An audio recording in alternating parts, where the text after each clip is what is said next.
Today on the channel, we're back for another 6mm Sunday, sort of. It's a slogan that still might not catch on. But today we're going to be looking at my 6mm American Civil War project. Now these miniatures are all from Adler, which is probably my favourite 6mm figure manufacturer. The flags, some are from Baccus and some I've hand painted myself, and I'll indicate those as we go through the video. And then the bases are just 2mm laser MDF, and then my usual sort of basing scheme and a bit of flock. I haven't gone to any extravagant lengths with the basing at the moment. It's all just sort of regular patchy grass. I might not even add tufts. I kind of like them the way they are for now, but we'll see. Anyway, that's the sort of stock information elements that I know people want to know out of the way, and we'll have a look at the figures. So I've arranged them with my Union collection so far on the left, round to there, and then the Confederate elements on the right to here. If it looks like there's a lot more Union, it's not strictly true. It's just that the cavalry units take up a lot more room, particularly with the dismounted elements. I haven't painted the horse holder stands yet, but they will also exist for each of the dismounted groups. And this is intended to eventually represent the Union and Confederate forces at the first day of the Battle of Gettysburg, at least part of it anyway. So the initial units that were engaged from Buford's Cavalry Division and then Reynolds' First Corps against their opposing Confederate elements, but primarily Heath's division, and then some other elements coming from the north later on in the day. And it's enabled me to sort of pick and choose a little bit later in the course of the action as to some of the formations I like to represent. Anyway, so we'll dive straight in, and first of all we'll have a look at the Union side of things. So these are the figures on the Union side of things. And here we go. So first up on this side of things, this is the first of Buford's Cavalry Division. So this is actually Devon's Brigade, which is composed of at the back there, 6th New York, 9th New York, and 17th Pennsylvania in both mounted and dismounted flavours. And with the command stand for Devon, which I'll show as well in the centre there. There is also another regiment, which I think is the 3rd West Virginia on here. But for my basing purposes, they would have been so small, represented by so few figures, I've sort of merged them, roughly speaking, into their other units. And plus I know that that brigade detached some scouts, or left some flankers and scouts to the north when they moved down to join the rest of the division. So they're sort of not represented and represented all at once. But these are the figures. So these are the dismounted figures from Adler. I'll go this way around because the light's better that way.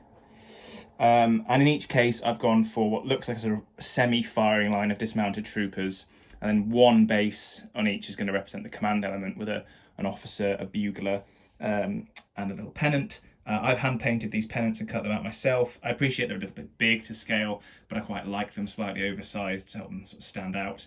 Add a bit of colour to the base. And that's all of them there. Going around. The blue I've used is so dark, actually, it's quite hard to pick out the details, but I have put little, the little yellow cuffs and a few little rank markings on a few of the figures to try and give them some variation. And then behind them there, you've got the mounted equivalents. So these are a mixture of the carbine-armed cavalry figures with kepi. There's a few chaps with pistols or revolvers in there. None with swords for now, although later versions I might put swords in just for a bit of variation. Just kind of looks nice, breaks it up a little bit.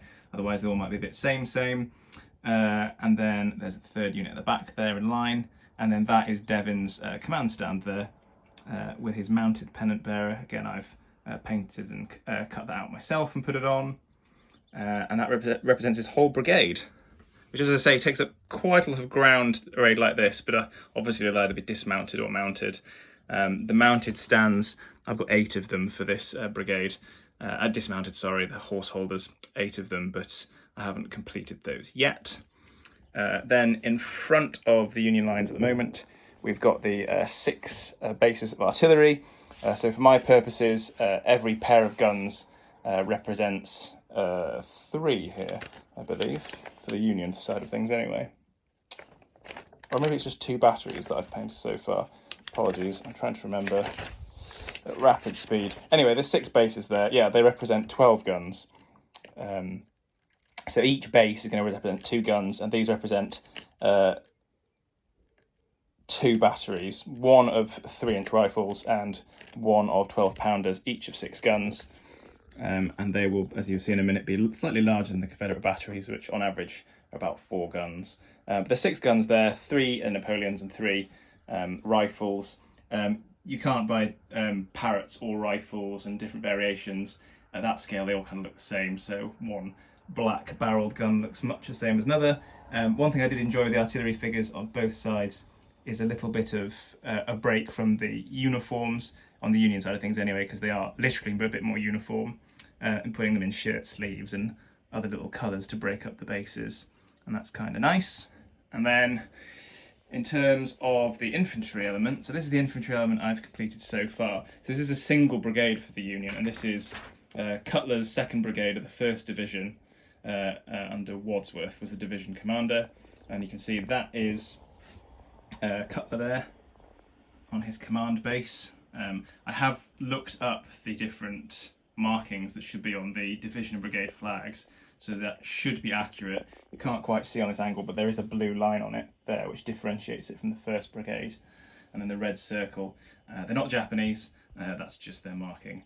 And then the 6 units are the 7th Indiana, 76th New York, 84th New York or 14th Brooklyn, who are the guys in the red trousers and kepis over there, and then the 95th New York, 147th New York, and 56th Pennsylvania, for just over 2,000 men in real life, represented by those 6 there. It was quite nice to paint the red bits of uniform rather than just churning out endless lines of blue uniformed Union troops.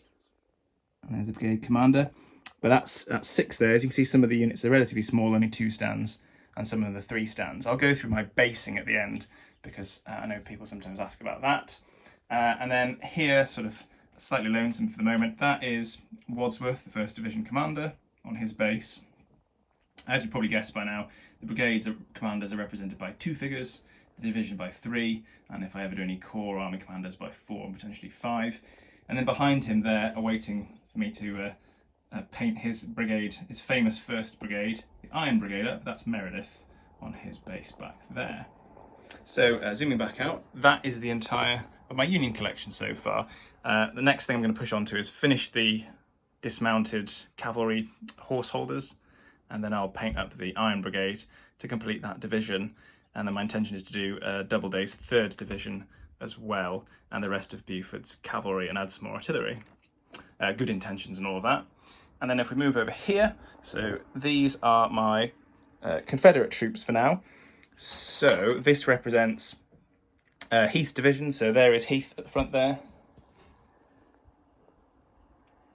hanging out by himself. He is stood right next to a brigade commander meant to represent Brockenborough. He's out there at the front because I haven't painted up any troops for his brigade yet, but that is Heath there. The command flag that Brockenborough's got, I've painted that, as I have for, I think, all of them except the one that Heath's got. That is a Baccus Army of Northern Virginia battle flag, and I've just used that on the base because I think it sort of picks him out a bit differently to the other flags I've painted. And then in terms of the units that I've painted for Confederates so far, I haven't finished a whole brigade yet, I don't think. Oh no, I have. So I've finished on the right hand side here. This is Archer's brigade. That is Archer there on his command base. And then Archer's brigade itself, the 13th Alabama and the 1st, 7th and 14th Tennessee, which for my purposes came out at 2 base regiments each. The battle flags are again Baccus, but the state flags I've hand painted myself because I couldn't find any of those. Baccus does do some state flags, but not all of them that I could see. So I've done a rough impression of what those should look like. And you can't quite see the Alabama one. If I can try and zoom in on this angle, it'll be quite difficult. But I did try and do a rough representation of an Alabama state flag I found on the internet, which is a lady on a red dress holding a sword and holding up a very small state flag herself. I know at the later stage in the war there's some discrepancy over whether or not Confederate units would have had 2 flags as opposed to earlier in the war. They may well have just had 1 state flag per, but I quite enjoyed doing it and putting those on. And not all of the units I will do will have state flags as well, because that will enable me then to represent a variety of regiments using a single set of bases, because they don't have a distinct state flag necessarily. But that is Archer's Brigade there, 8 bases, 2 for each of the 4 regiments. And then the partial brigades, unfortunately at this stage. At the front here you've got the beginning of Pettigrew's brigade, and there's Pettigrew himself out at the front. And that's the 47th and 57th North Carolina. As you can see, they're a bit larger than their compatriots in the adjoining brigade, and that is because in terms of the actual number of men in them, they were larger.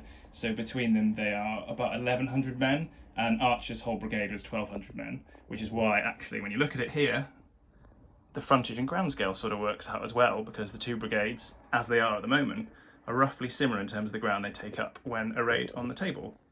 You've got a couple of batteries of artillery back there, representing at the moment the Fredericksburg Virginia Battery and the Letcher Virginia Battery.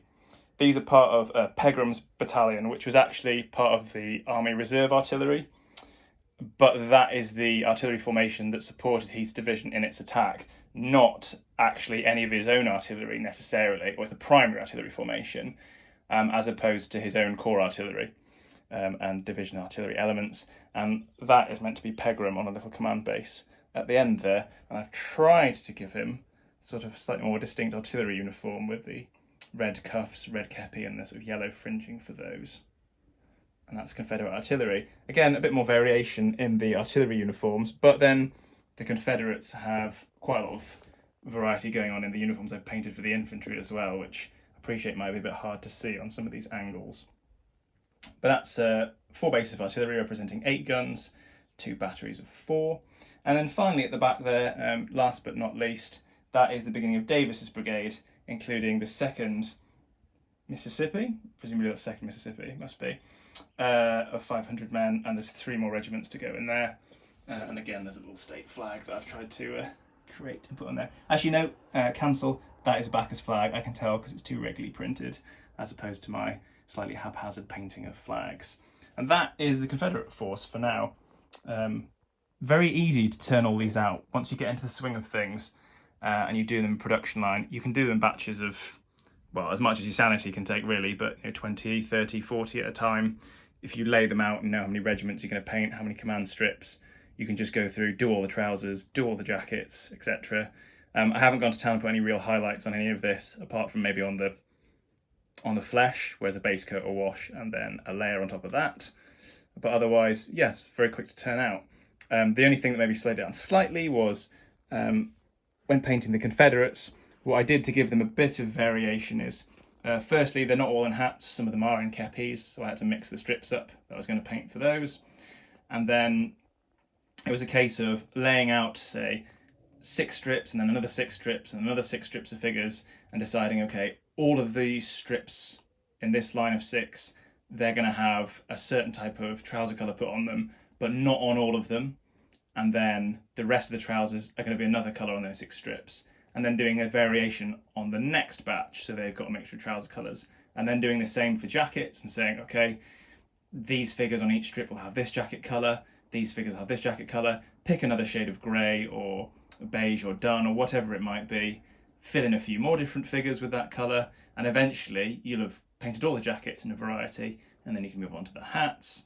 And then before you know it, not only have you got batches done that are faintly homogeneous, there's still variety in each of the batches, and the batches are different from each other, and afterwards when you clip them apart, you can mix and match, and you have a nice variety throughout each of the bases. Hopefully anyway. Get some repetition, but that's no bad thing. But I thought they came out rather nice really, and I do like the right shoulder shift march tack pose. As you can see, all of the infantry at the moment is arrayed in that fashion. They fit quite neatly and compactly onto the bases as a consequence. I will do some other ones, so in the left shoulder march attack, and maybe some firing units as well, although I'm not a huge fan of doing those necessarily, so I might limit myself to using firing figures for the skirmish bases, of which there will be probably 1 for each of these regiments ultimately.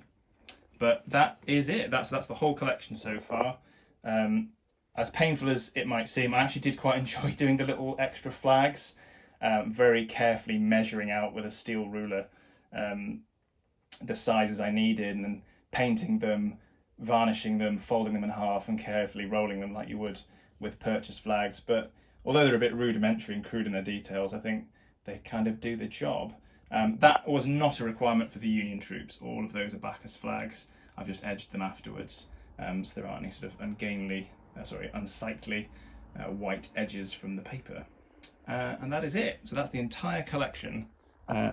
Hopefully that is of interest. I mean, they look rather good in a shot like this when they're all ranked up.